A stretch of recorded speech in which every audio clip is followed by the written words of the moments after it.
특허법인 더 웨이브의 김재나 변리사님을 모시고 해외 합작법인 설립 운영 시 고려사항 중 특허 분야에 대해서 말씀을 들어보는 시간을 가지도록 하겠습니다.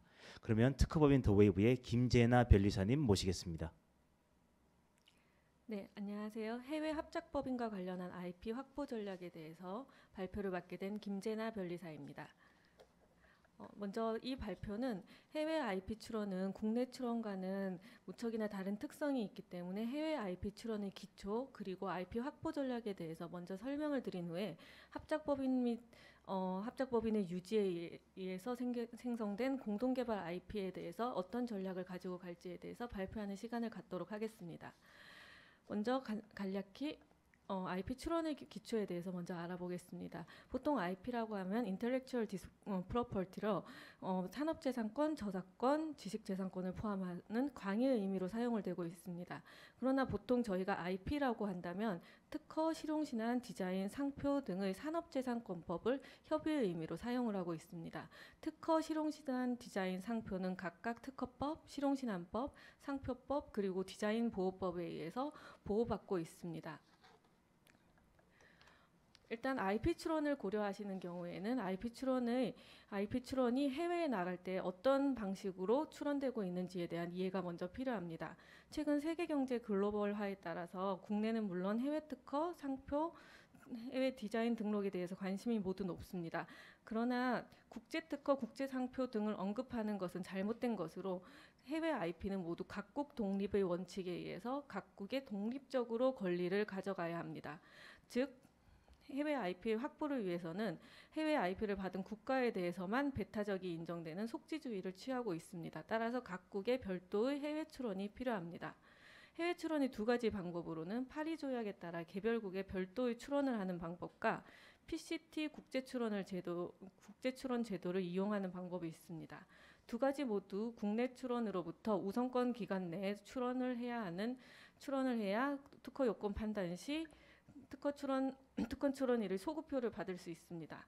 만약에 미국 특허를 획득하고 싶으면 미국에 특허 출원을 해서 특허 등록을 받아야 미국에서 특허권의 권리를 행사할 수 있습니다. 이 경우 한국에 특허 출원을 하고 1년 내에 미국 특허 개별 출원 혹은 PCT 출원을 국내에서 진행을 해야 국내 출원일로 출원일의 소급 효과를 받을 수 있습니다. 먼저 파리 조약에 따른 개별국 출원에 대해 살펴보겠습니다. 특허, 상표, 디자인 등의 지식재산권에 관련해서는 국제적으로 조약이 많이 체결되어 있습니다. 그중 가장 대표적인 것이 지적재산권에 관한 파리 조약입니다. 파리 조약의 대표적인 내용은 특허, 상표, 실용신안, 디자인 등록 관련 우선권 주장 제도를 규정하고 있는 것입니다. 파리 조약에 의하면 특허 출원 및 실용신안 등록 출원은 국내 출원일로부터 1년 이내 그리고 상표 출원 및 디자인 등록 출원은 국내 출원일로부터 6개월 이내에 해외 출원을 하면 해외 출원 국가에서 특허 실용신안 상표 및 디자인 출원을 심사할 때 심사 기준일을 최초 출원일로 하여 심사를 하게 되어 있습니다. 다음으로 PCT 특허 출원 절차에 대해서 살펴보겠습니다. PCT 특허 출원은 국내 출원일로부터 1년 이내에 PCT 특허 출원을 하는 경우 그리고 국내 출원일로부터 최우선 출원일로부터 30개월 또는 31개월 이내에 PCT 각국 국내 단계에 진입을 하는 경우 각 국가에서 특허 출원을 국내 최우선 특허 출원 일자로 소급을 받을 수 있습니다. PCT 출원의 경우 다시 기간에 대해서 정리를 해보자면 보통 국내 출원일을 최우선 출원일로 가져가는데 만약에 그 국내 출원이 다른 우선권 주장을 가지고 있는 경우라면 그 우선권 주장 출원일이 최우선일이 됩니다. 국제 출원일로부터 12개월 내에 우선권 주장 정정 추가가 가능하고 16개월 내에 국제조사 견해서가 나오게 되며 18개월 이내에 국제 공개가 되고 22개월 내에 국제 예비심사를 청구할 수 있습니다. 또 28개월 내에 조약 34조에 의한 보정서 제출이 가능하고 국제 예비심사 보고서가 발행되게 됩니다.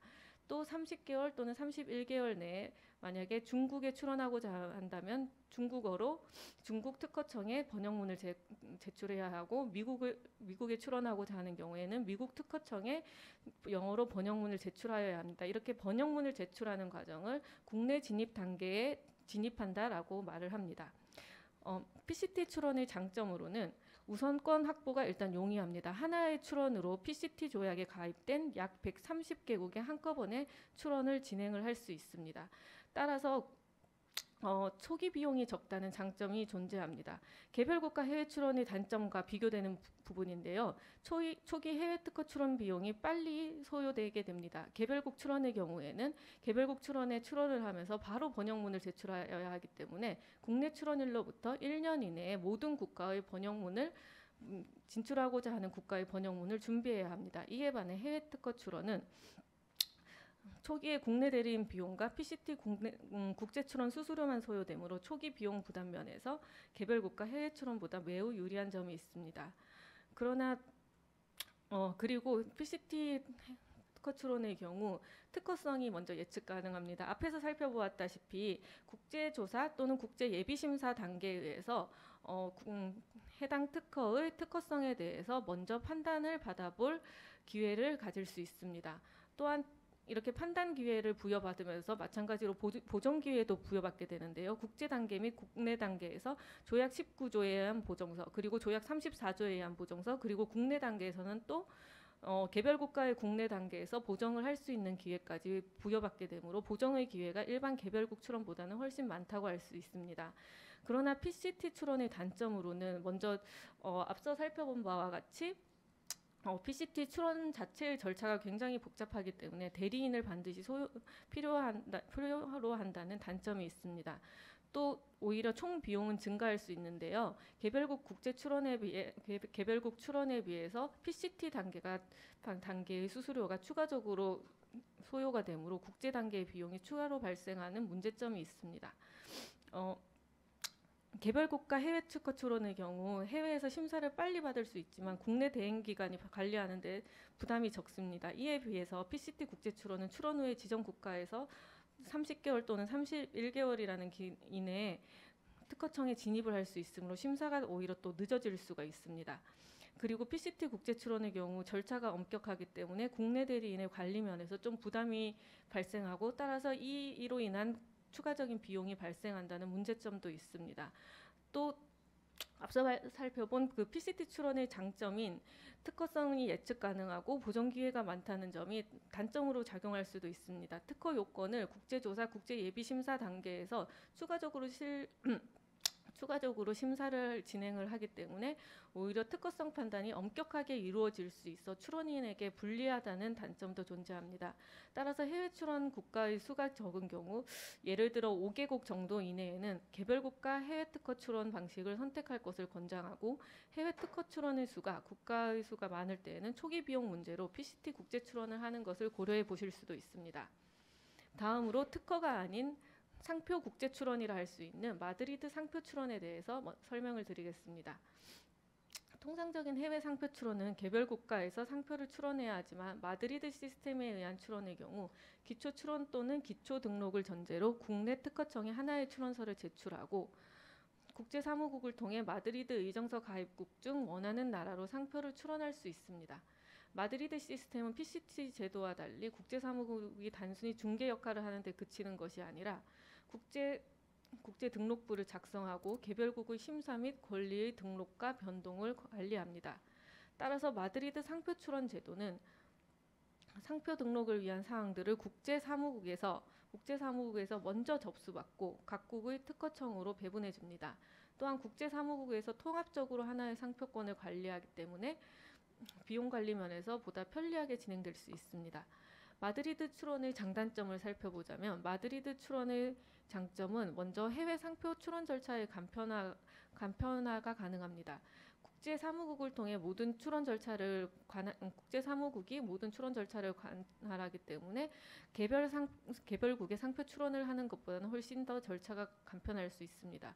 또 권리 취득 여부가 명확하고 지정국의 추가가 국제 상표 출원을 하는 중간에도 가능합니다. 또 국제 사무국을 통해서 전 국가의 상표들이 하나로 관리가 되기 때문에 상표권 관리의 일원화가 가능합니다.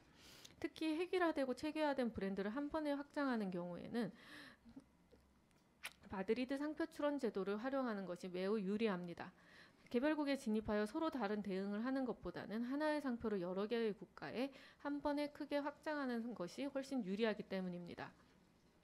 또 심사 기간이 제한되어 있어 개별국의 출원의 경우 매우 오래 걸리는 단점이 있으나 마드리드 상표 출원의 경우에는 심사 기간 자체가 제한된 관계로 훨씬 더 빠르게 등록이 가능합니다. 또한 등록 후에는 하나의 상표권으로 여러 국가의 상표 관리가 가능합니다. 또 이에 반해 마드리드 상표 출원의 단점도 존재하는데요. 마드리드 상표 출원은 일단 절차가 복잡하기 때문에 반드시 국내 대리인이 도움이 필요합니다. 또 총 비용은 오히려 증가할 수 있는데요. 국제 단계에서 각국의 의견서가 없다면은 마드리드 상표 출원의 총 비용은 절감할 수 있지만 만약에 국제 단계에서 추가적으로 의견서 제출 문제가 발생한다면 해외 대리인을 다시 선임해야 하므로 비용이 오히려 추가되는 문제점이 있습니다. 많은 마드리드 출원인이 최초 출원 가격만을 보고 진행을 하였다가 각국의 특허청으로부터 특허 제출 통지서를 전달받아서 다시 해외 대리인을 선임해야 하는 이중 절차를 경험하기도 합니다. 이런 경우라면 마드리드 제도로 인해서 오히려 총 비용이 증가하여서 비용 면에서 반드시 유리하다고 볼 수는 없습니다. 또한 기초 출원이 거절이나 무효가 되는 경우 모든 절차가 무효가 될 수 있습니다. 이를 마드리드 상표 출원에서는 센트럴 어택이라고 정의하고 있는데요. 이 센트럴 어택은 굉장히 빈번하게 발생하는 문제이기 때문에 반드시 한국 출원을 기초로 마드리드 출원을 하는 경우에는 한국 상표 출원이 등록되었는지를 확인하고 진행하는 절차가 필요합니다. 또한 홍콩 등 일부 국가는 마드리드에 가입되지 않은 문제점도 존재합니다. 따라서 반드시 마드리드 상표 출원에서 진입 가능한 국가를 개별적으로 확인을 하고 마드리드 상표 조약에 가입되어 있지 않은 국가는 개별적으로 출원 절차를 진행을 하는 것이 필요합니다. 다음으로 기초적인 해외 특허 출원 방법에 대해 알아보았으니 다음으로 해외 IP 확보 전략에 대해 말씀을 드리겠습니다. 이 해외 IP 출원 전략에서는 실무상에서 발생할 수 있는 해외 출원 IP에서 고려해야 될 사항들을 중심으로 말씀드리도록 하겠습니다. 먼저 가장 중요한 해외 출원 시기를 선택하는 것입니다. 일단 파리 조약에 앞서 말씀드린 바와 같이 파리 조약에 의한 우선 기간은 한국 출원일로부터 1년 이내입니다. 상표 디자인 출원은 6개월 이내에 개별국에 출원을 진행을 하여야 합니다. 혹은 PCT 출원을 진행을 하여야 합니다. 그런 면에서 다수의 시리즈 발명에 있는 경우에는 복합 우선권 제도를 활용을 할 수가 있습니다. 복합 우선권 제도란 복수계의 출원이 있는 경우 그 복수계의 출원을 기초로 우선권을 주장을 하면서 하나의 출원을 진행을 할 수가 있다는 내용입니다. 이 경우에는 해당 발명의 기술 개별적으로 판단을 하여서 그 발명의 기술이 앞서 물고 들어가는 우선권 기간으로 출원일이 소급하는 효과가 발생할 수 있습니다. 이 복합 우선권 제도와 관련해서 빈번하게 쓰이는 전략이 분할 출원 제도입니다. 분할 출원 제도는 둘 이상의 발명에 대해 분할하여 출원할 수 있는 제도입니다. 분할 출원은 최초 출원일자로부터 출원일자를 소급 적용받을 수 있고 국내에서도 거절 이유 극복 방법으로 종종 활용되고 있습니다. 다수 발명의 경우 아까 말씀드린 복합 우선권 제도와 같이 다수 발명을 하나의 출원으로 모두 포함시켜서 해외 출원을 한 후에 초기 비용을 절감할 수 있습니다. 또 해외 출원을 하나의 출원으로 나간 후에 다시 그 나라에서 분할 출원 제도를 활용해서 개별 출원으로 분할해서 권리 범위를 확대하는 것이 가능합니다. 그러나 분할 출원을 고려하고 계신다면 각 발명별로 목적 효과들을 충실히 기재하여 분할 출원 시에 어떤 실질적 기술의 권리가 협소화되는 것을 방지할 필요는 있습니다. 또 해외 출원 시기를 선택할 때 기술 개발 동향 및 시장 동향을 고려해서 해외 출원 관련 비용을 최대한 늦추는 것도 유효한 전략입니다. 이를 위해서 PCT 출원 제도를 활용할 수도 있습니다. 또 해외 출원 서류 준비 기간을 고려해서 해외 출원 시기를 결정해야 됩니다. 해외 출원 서류 준비 기간은 절차적인 서류를 준비하는 데 소요되는 시간, 그리고 실질적인 특허 명세서의 번역문을 준비하는 데 걸리는 시간으로 나눌 수 있습니다. 절차적인 서류를 준비하는 시간은 의외로 얼마 되지 않지만 실질적으로 번역문을 준비하는 데 시간이 꽤 소요됩니다. 통상적으로 우선일로부터 9에서 10개월 되는 시점에 해외 출원을 진행하는 것이 바람직한데, 이는 현지 대리인에게도 해외 출원을 진행하는 데 있어 넉넉한 시간을 주어서 해외 출원 절차상의 문제가 발생하는 것을 방지하기 위함입니다. 만약에 실질적인 해외 출원을 9에서 10개월 되는 시점에 진행한다면 한국에서는 최소한 8에서 9개월의 해외 특허를 진행할 것을 결정을 하여야 번역문을 준비하고 절차적인 서류를 준비하는데 어떤 애로사항이 없을 수 있습니다. 다음으로 해외 출원 시 활용 가능한 유용한 제도들에 대해서 설명을 드리겠습니다. 해외 출원 시 활용 가능한 유용한 제도 중 가장 유명한 게 PPH 제도인데요. PPH 제도는 특허 심사 하이웨이라고 해서 A국 특허청이 B국 특허청의 등록 특허에 대해 심사 결과를 참조하여 B국에서 심사를 조속하게 진행하는 제도입니다. 즉, 한국에서 특허 출원이 등록되어 있다면 이를 기초로 미국 출원을 하면서 이것은 한국에서 등록되었으니 미국에서도 심사 결과를 유리하게 받게 해달라고 요청하는 제도입니다. 만일 국내에서 우선 심사를 통해 특허 등록을 받고 이 출원을 기초로 한 해외 출원이 있다면 PPH 제도를 유용하게 활용할 수 있습니다. PPH는 제2국 특허청이 제1국 특허청의 등록 특허에 대해 심사 결과를 참조하여 제2국에서의 심사를 조속하게 진행을 할 수 있는 제도로서 PPH 채약국 간에는 이 제도를 이용할 수 있습니다. 다음으로 CSP 제도를 또 유용하게 활용하실 수 있습니다. CSP 제도는 두 나라의 동일한 발명이 출원된 경우 출원인의 신청에 의해 해당 국가의 심사관들이 선행기술 문헌 정보를 공유하고 심사에 활용하는 제도입니다. 이 CSP 제도를 활용하는 경우 빠른 심사로 양 국가에서 조기에 특허 취득이 가능합니다. 이 CSP 제도는 먼저 중국, 사우디아라비아, 미국에 대해서 선행적으로 시험 실시를 한 적이 있으나 현재 사우디아라비아, 중국은 그 시험 실시가 종료가 되었고 현재 미국만이 계속 연장하여 실시를 하고 있습니다. 그래서 지금 CSP 제도를 활용할 수 있는 국가는 아직 미국뿐이라고 할 수 있는데요. 우리나라와 미국에 동시에 출원이 된 경우 양국에 동시에 우선 심사를 진행하면서 CSP 제도를 활용하는 것이 심사 결과를 유리하게 가져갈 수 있는 방법입니다. CSP 제도를 이용하면 우리나라와 미국의 조속한 특허권을 확보할 수 있을 뿐만 아니라 양국에서 거의 동일한 권리 범위를 보호받을 수 있습니다. 왜냐하면 이 제도를 이용하면 심사 중에 양국 심사관이 각 청의 심사 시 인용하는 선행문헌을 공유하기 때문에 일부 국가라도 더 넓은 권리 범위를 확보하는 것이 유리한 측면이 있을 수는 있지만 특허권의 활용 측면에서도 먼저 가능한 선행문헌을 모두 극복한 특허가 더 강한 특허라고 볼 수 있기 때문에 CSP 제도를 이용하는 것이 궁극적으로 강한 특허를 확보하는 데 도움이 될 수 있습니다. 다음으로 실무상에서 해외 특허 출원 시 고려해야 될 이슈에 대해서 살펴보도록 하겠습니다. 해외 특허 출원 시 고려해야 할 이슈는 먼저 나라별 상이한 공지 예외 주장 기간에 대해서 선행적으로 고려를 하는 것이 필요합니다. 공지 예외 주장 기간이란 해당 공지된 발명에 대해서 출원인이 이것이 나의 의사에 반하지 않은 공지이다라는 것을 주장할 경우 해당 공개가 없었던 것으로 인정해주는 제도입니다. 우리나라에서는 일반적으로 논문을 학회에서 발표한 후에 12개월 이내에 한국 특허 출원을 한다면 공지예외 주장을 가능하도록 하여주고 있습니다. 이는 일본도 동일합니다.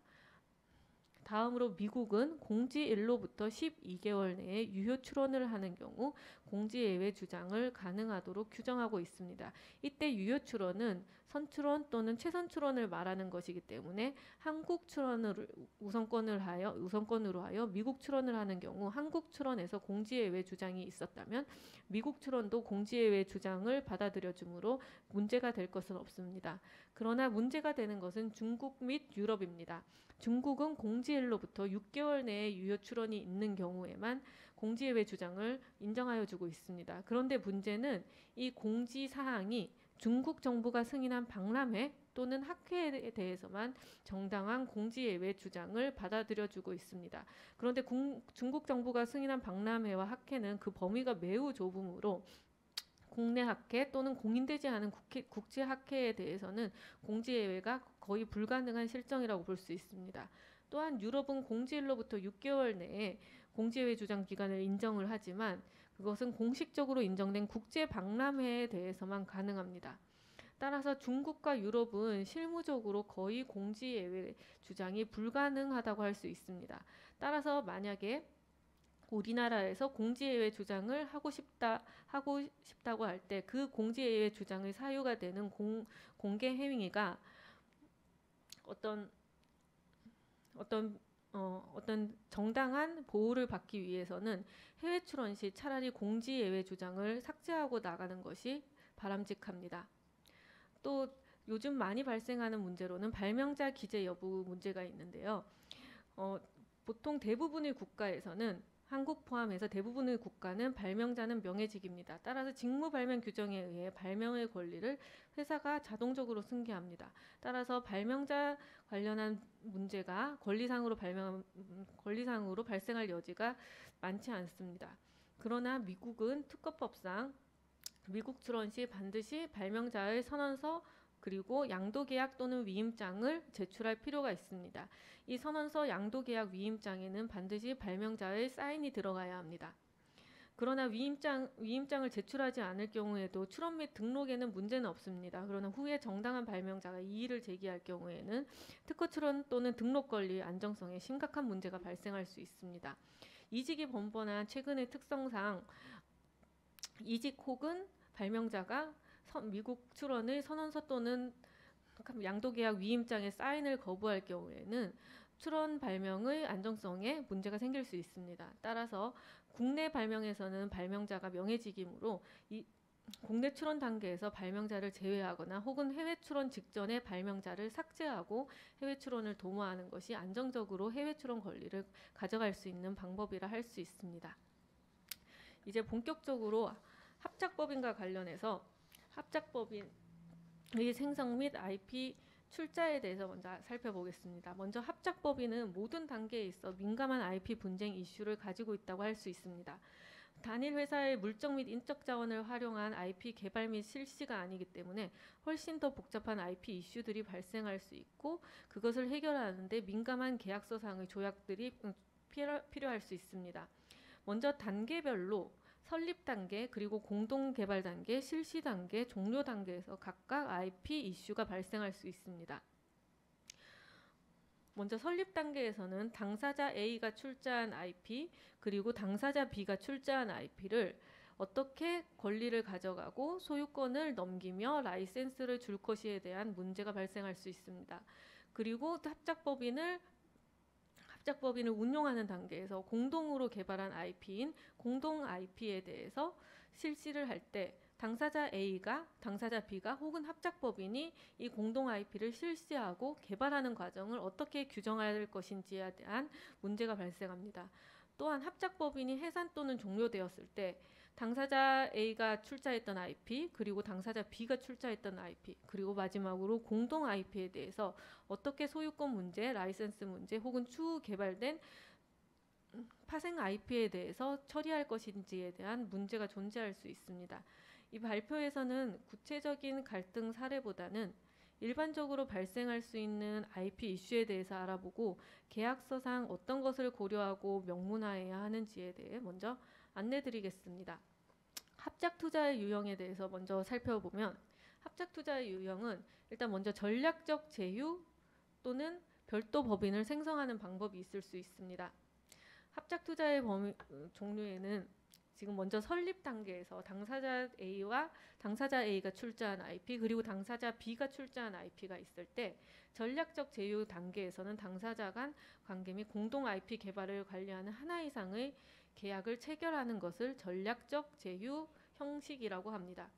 전략적 제휴 형식에 있어서는 협업의 범위가 좁고 기간이 한정된 경우에 적합합니다.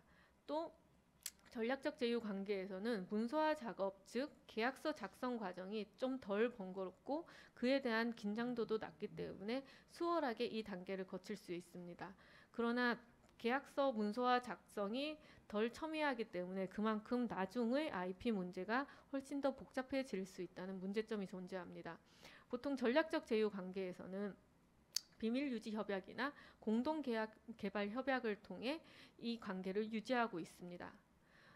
전략적 제휴와 반대되는 개념이 바로 별도 법인을 생성하는 방법입니다. 이 별도 법인을 생성하는 방법은 당사자 A가 출자한 IP와 당사자 B가 출자한 IP를 관리하는 공동 IP 개발을 관리하는 예를 들어 LLC 유한법인을 형성하고 있습니다. 당사자가 장기적이고 복잡한 비즈니스 관계에 있을 때 보다 적합한 것이 바로 이 별도 법인을 형성하는 관계라고 할 수 있습니다. 별도 법인을 형성하는 관계는 전략적 제휴 관계에 비해서 문서화하기 훨씬 더 번거로운 문제점이 있지만 별도의 법인을 관리해야 되는 행정적 부담이 가중된다는 특징이 있습니다.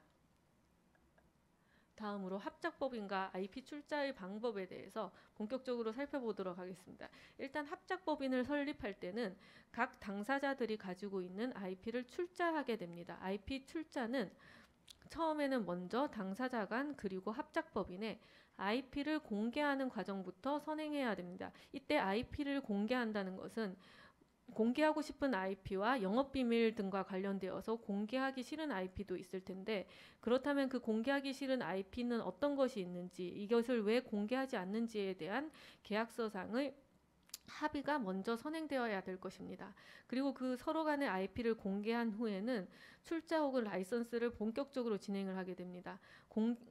합작법인의 설립 시에 공개 또는 출자되는 각 당사자들의 IP 자원의 종류에는 가장 대표적으로 당사자들이 기존에 보유한 법적 IP가 있습니다. 보통 이런 법적 IP를 백그라운드 IP라고 말을 합니다.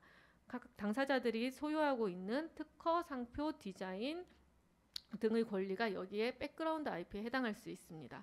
그러나 보통 많이들 간과하는 것이 각 당사자들이 보유하고 있는 제3자의 IP입니다. 보통 당사자들은 본인이 가지고 있는 IP 이외에도 다 제3자의 IP를 라이센스하는 권리를 가지고 있을 수 있습니다.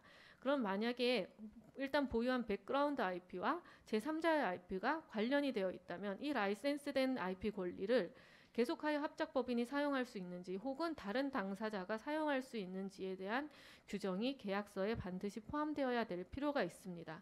그리고 기타적으로 어떤 기타 기술적 자원과 역량, R&D 이런 것들이 출자되는 IP인지 분명히 할 필요도 존재합니다.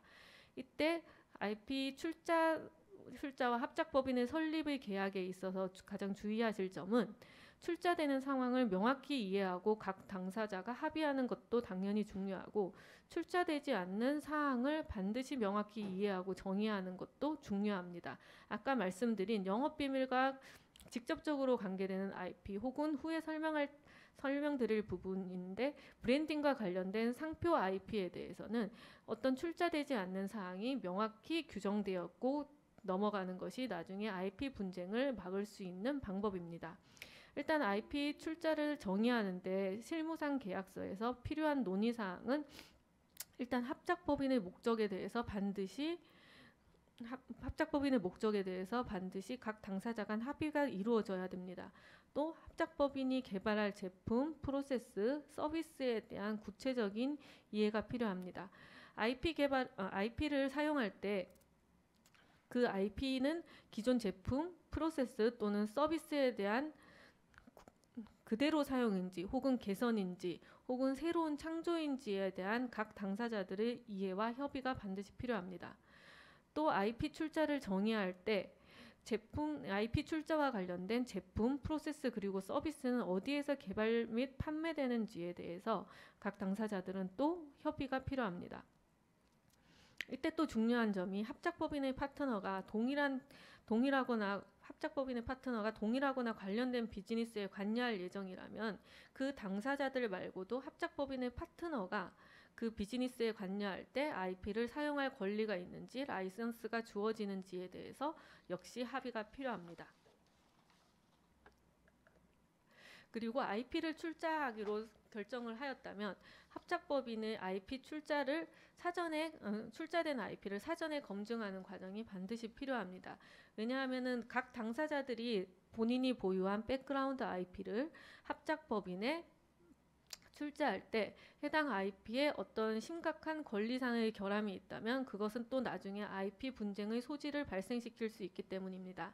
출자 IP를 사전에 검증하기 위해서는 먼저 가장 단순하게는 소유권 검증이 필요합니다. 만약에 특허권이라면 특허권의 소유자가 각 당사자에게 있고 그 당사자가 그 소유권을 이전할 권리를 정당하게 가지는지에 대한 검증이 필요합니다. 또 합작법인에 이전된 IP 권리에 영향을 미칠 수 있는 장애 요인이 있는지 반드시 확인을 하여야 합니다.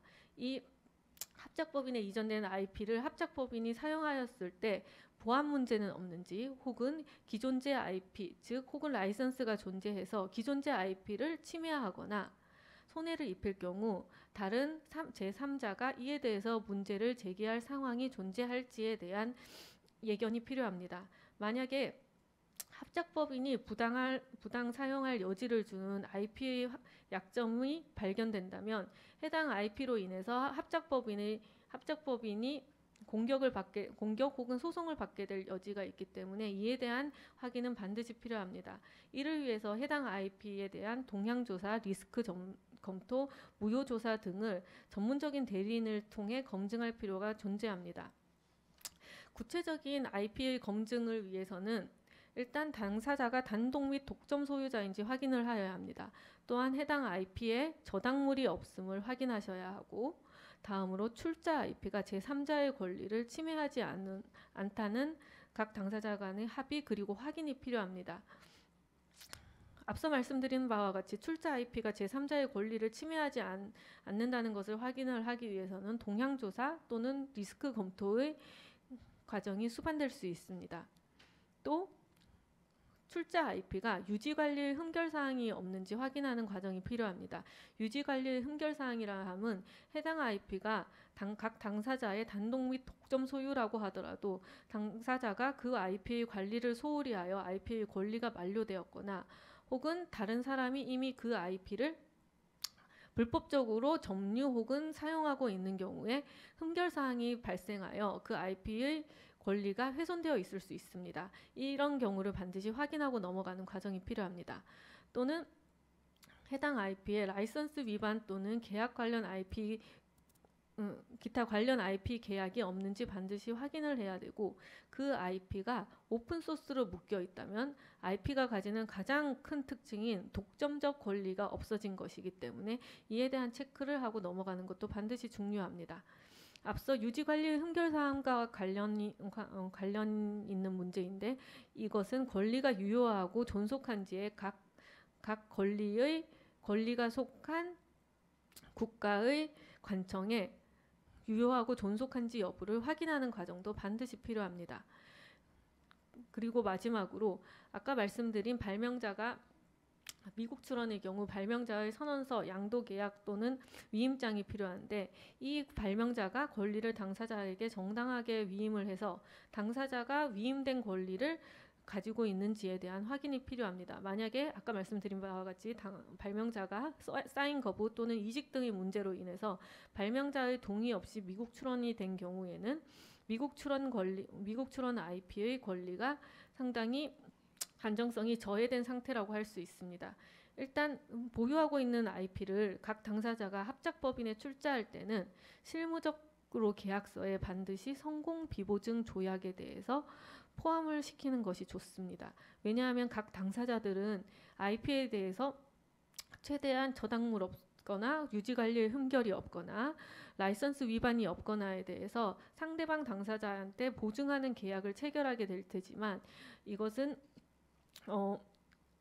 굉장히 복잡한 IP 권리 관계를 생각할 때 위험한 조항일 수 있습니다. 따라서 IP 출자를 할 때는 아예 성공 비보증 조항을 넣어서 그에 대한 각 당사자의 책임을 어느 정도 경감시킬 필요가 있습니다. 구체적인 문구로는 공동계약이 성공할 것이라거나 혹은 출자된 IP가 합작법인이 의도한 결과 또는 효과를 가지지 않을 것이라는 것에 대해서 보장하지 않음, 이런 조항을 반드시 계약서상에 포함시키는 것이 당사자를 보호하는 방법이기도 합니다. 다음으로 합작법인과 IP 출자에 대해서 계속해서 말씀을 드리겠습니다.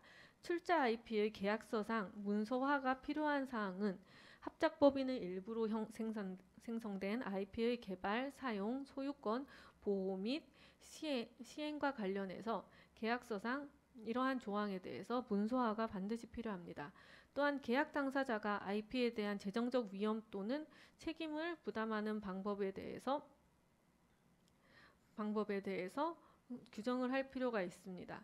또한 마지막으로 합작법인을 계약 해지 시에 IP에 대한 권리 또는 의무에 대해서 어떻게 각 당사자가 가져갈지에 대한 조항도 먼저 계약서에 설립 시부터 포함을 하는 것이 중요합니다.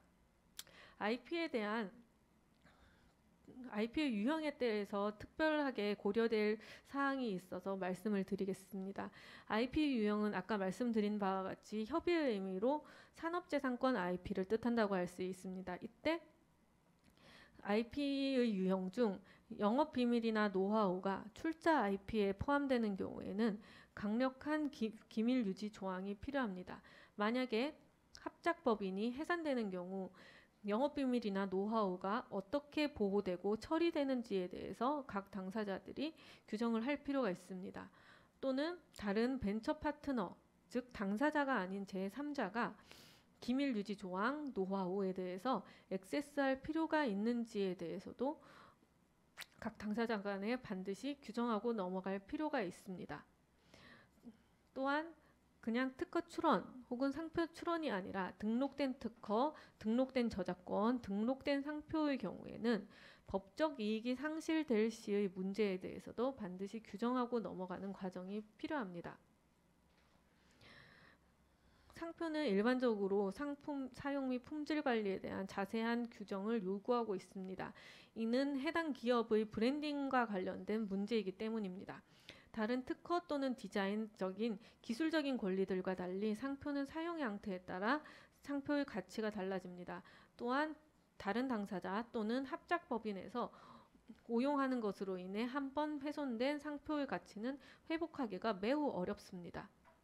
따라서 특수하게 모 기업의 브랜딩 가치를 이용하여 영업할 필요가 있는 것이 아닌 경우에는 각 당사자는 합작법인의 설립 전에 상표 출원을 개별국에서 마치고 해당 상표는 출자 IP의 대상에 아예 포함을 시키지 않는 것이 안전합니다. 그리고 합작법인에서는 별도의 상표 출원을 통해 합작법인의 브랜딩을 그대로 별도로 구축하는 것이 좋습니다. 이런 IP 출자와 관련해서 오히려 의도하지 않는 IP를 출자하는 것에 대해 의도하지 않게 IP가 출자되는 것에 대해서 주의하실 필요도 있습니다. 어떤 IP가 출자되지 않는 것에 관련해서 실제 계약에서는 암시적 라이선스라고 하는 규정이 들어가지 않도록 조심하시는 것이 좋습니다. 합작법인 설립 계약은 출자하지 않는 또는 출자에 포함되지 않는 IP를 명확하게 정의하고 해당 IP에 대한 라이선스가 합작법인에 부여되지 않는지를 명확하게 해야 합니다. 실무적인 팁으로는 합작법인 설립 계약 시에 당사자 또는 제3자가 합작법인과 독립적으로 다른 당사자의 기본 출자 IP를 사용할 수 없다는 요구사항을 포함시키는 것이 안전합니다. 계속해서 출자 IP의 성격에 따라 고려해야 될 사항에 대해서 말씀드리겠습니다. 출자 IP는 각 당사자들이 합작법인의 IP를 출자할 때 양도의 형식 또는 라이선스의 형식을 취하여 출자를 할 수가 있습니다. 일단 양도를 하는 경우에는 양도인은 추가적으로 개발될 권리를 포함하여 자신이 양도할 IP를 사용하기 위한 라이선스를 다시 받아야 하는지를 명확히 해야 합니다. 양도라는 것은 말 그대로 소유권을 넘기는 것이기 때문에 당사자인 내가 합작법인에 나의 IP를 넘겼을 때 그 IP를 내가 사용하기 위해서는 별도의 라이선스가 필요한지, 혹은 암묵적인 라이선스가 나에게 주어지는 것인지, 아니면 나에게도 그 IP를 사용할 권리가 아예 삭제되는 것인지에 대한 명확한 이유와 규정이 필요합니다. 또 합작법인은 해산 또는 매각 시 양도된 각 당사자들의 IP는 어떻게 처리되는지에 대한 규정도 필요합니다. 이는 합작법인의 출구 전략이나 계획에 따라서 달라질 수가 있는데, 이를 규정할 때 양도된 IP를 평가하는 구체적인 방법에 대해서도 사전에 정의해 두는 것이 합작법인의 해산 시에 양도 IP를 처리하는 문제를 굉장히 단순하게 만들 수 있습니다. 출자 IP의 성격은 양도 말고도 라이선스가 있는데, 라이선스는 양도보다도 고려할 점이 조금 더 많습니다. 일단 라이선스로 출자 IP가 합작법인의 라이선스된 경우에는 일단 그 라이선스된 IP가 독점 및 비독점인지 여부를 확인하는 것이 필요합니다. 독점 및 비독점은 해당 IP를 출자한 당사자가 혹은 합작법인이 그리고 다른 당사자가 그 라이선스된 IP를 독점적으로 사용할 수 있는지에 대한 확인이 필요합니다. 이와 관련해서 라이선스는 양도와 달리 전적으로 소유권이 이전되는 것이 아니기 때문에 그 라이선스된 IP의 사용 분야를 제한하는 것이 가능합니다. 지리적으로 만약에 국가별로 다르게 라이선스를 한다. 제품별로 이 제품에 대해서는 이 IP를 라이선스하지 않는다. 서비스별로 어떤 특정 서비스에 대해서는만 이 IP에 대한 라이선스된 권리를 준다. 이런 식으로 구체적으로 라이선스의 범위를 제한하는 것이 중요합니다. 그리고 당연히 로열티에 대해서도 규정을 하여야 하고, 어떤 추가 개발에 대한 라이선스 부여 여부에 대해서도 규정을 하는 것이 중요합니다. 왜냐하면 출자된 IP뿐만이 아니라 해당 출자된 IP를 기초적으로 IP의 특성상 개별적으로 파생 IP 혹은 공동 개발된 IP가 파생적으로 나타날 수 있기 때문입니다. 이는 당사자가 원래 가지고 있는 IP에서 당사자가 개발한 IP가 있을 수 있고, 원래 출자된 IP에서 합작회사가 공동으로 개발한 IP가 있을 수 있습니다. 이 당사자가 개발한 IP 그리고 합작회사가 공동으로 개발한 IP에 대해서 모든 사항을 핸들링할 수 있는 규정을 포함하는 것이 좋습니다. 또 각 IP의 범주에 따라 라이선스에 미묘한 차이가 있음을 고려해서 라이선스 조항을 생성하는 것이 좋습니다. 앞서 말씀드린 바와 같이 상표는 사용 양태에 따라 그 가치가 굉장히 달라지는 특징을 가집니다. 원래의 상표 브랜딩이 훼손된다면 해외 합작법인의 설립 전에 그 상표를 먼저 당사자들은 확보를 하고, 그 확보된 상표는 합작법인의 출자 IP에 포함시키지 않는 것이 중요합니다. 각 IP의 범주에 따라 라이선스에 대한 미묘한 차이가 있을 수 있기 때문에 원하는 IP의 시행 의무 또는 실시 관계에 따라 라이선스 계약 초안을 작성할 때 이를 반드시 고려하여야 합니다. 마지막으로 합작법인의 공동개발 IP에 대해서 말씀드리겠습니다. 공동개발 IP라 함은 합작법인이 출자된 IP를 기초로 하여, 이때 출자된 IP는 법적 지식재산권 IP뿐만이 아니라 R&D 역량, 실무상 역량과 같은 포괄적인 의미의 인텔렉츄얼 프로퍼티를 의미할 수 있습니다. 어쨌든 출자된 IP로 인해서 합작법인이 공동으로 개발한 IP가 있다면 이 공동 개발된 IP에 대해서 어떤 권리관계를 가져갈 수 있는지에 대한 고려가 반드시 선행되어야 합니다. 일단 공동으로 개발한 IP는 소유권 옵션이 4가지가 있습니다.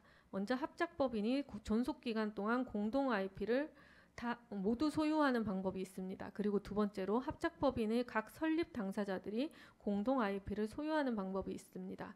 세 번째로 합작법인의 설립 당사자들이 공동 소유권을 갖지만 이에 대해 제한적 계약을 적용하는 방법이 있습니다. 마지막으로 일방 당사자, 그러니까 일방 설립 당사자만 공동 IP를 소유하고 합작법인은 운영되는 동안만 합작법인의 라이선스를 부여하는 방법이 있을 수 있습니다. 여기에서 이 소유권 옵션 4가지 중에서 가장 문제되는 것은 2번 혹은 3번입니다. 왜냐하면 2번과 3번의 경우 어떤 IP를 합작법인 또는 각 당사자들이 일방적으로 소유하는 것이 아니라 공동 소유권을 갖는 것이기 때문입니다. 이 공동 소유권은 여러 가지 법적 문제를 가장 많이 발생시키고 있습니다. 구체적으로 공동 소유권은 공동 IP의 시행 및 사업적 이용에 문제를 일으킬 수 있습니다. 또 합작법인의 해산 시 종료 문제를 굉장히 복잡하게 만들고 있습니다. 따라서 실무적으로는 여러 사용 분야 또는 지역 간의 공동 소유권이 굉장히 명확히 규정될 수 있는 특수한 경우가 아니라면 가능한 경우에는 IP를 공동해서 소유하는 계약보다는 1번 또는 4번, 즉 합작법인이 아예 공동 IP를 소유하거나 4번 일방 당사자만 공동 IP를 소유하고 합작법인은 라이선스만 가지는 계약의 형태를 취하기를 추천드립니다. 다음으로 합작법인의 공동개발 IP와 관련해서 법적 보호 관련 사항을 말씀드리겠습니다.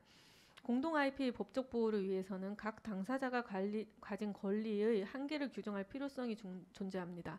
일단 공동 IP를 관련해서 유지를 할 때 IP는 어떤 각국 특허청 또는 법적 기관에 의해 관리되는 권리이기 때문에 유지를 위한 비용이 소요될 수 있습니다. 이 유지를 위한 비용에는 각 당사자들이 어떻게 출자된 IP를 가지고 있는지에 따라서 합작법인이 얼마만큼을 부담할지 또는 각 당사자들이 얼마만큼을 부담할지에 대한 계약관계가 달라질 수 있습니다. 마찬가지로 공동 IP 관련해서 법적인 침해 혹은 공격 사항이 발생할 경우에 소송 비용을 어떻게 부담할지에 대한 규정이 필요합니다. 마지막으로 하나의 소유주 또는 당사자가 소송에 의해서 기소 참여를 거부할 때 이 소송에 대해서 어떤 권리를 누가 의결권을 가질지에 대한 문제를 규정하고 넘어가는 것도 중요합니다. 또 공동 IP는 사용에 의해서 남용 문제가 발생할 수 있습니다. 각 당사자가 상대방의 동의 여부에 관계없이 제3자에게 권한을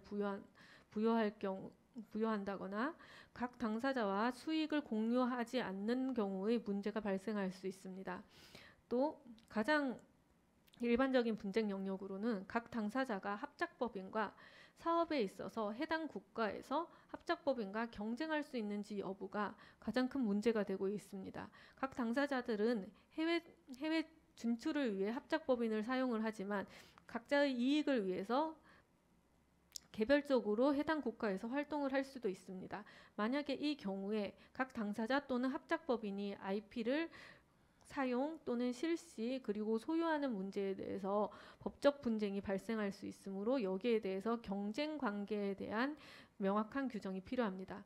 또 각 당사자 또는 IP 합작법인이 해당 공동 IP를 기초로 다른 공동 IP를 추가로 개발할 수 있는지, 추가로 공동 개발된 파생 IP에 대해서 누가 소유권 혹은 라이선스를 가질 수 있는지에 대해서 규정을 가지는 것이 좋습니다.